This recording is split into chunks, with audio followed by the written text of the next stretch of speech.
In this example, I will show you how to create equidistant points. Click the equidistant points icon. Select the line. The equidistant points definition dialog box appears. OK then. Now, as starting point, select one of the line's extremity points.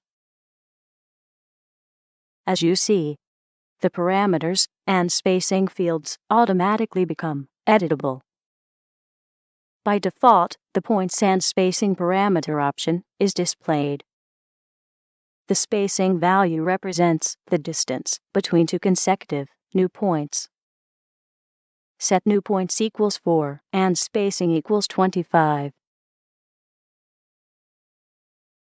OK then. Now, if you press reverse direction button, then the equidistant points will be located in the reverse direction. Press OK to validate. As you see, 4 points are displayed and distributed along the line. OK then, now let me quickly show you the other options.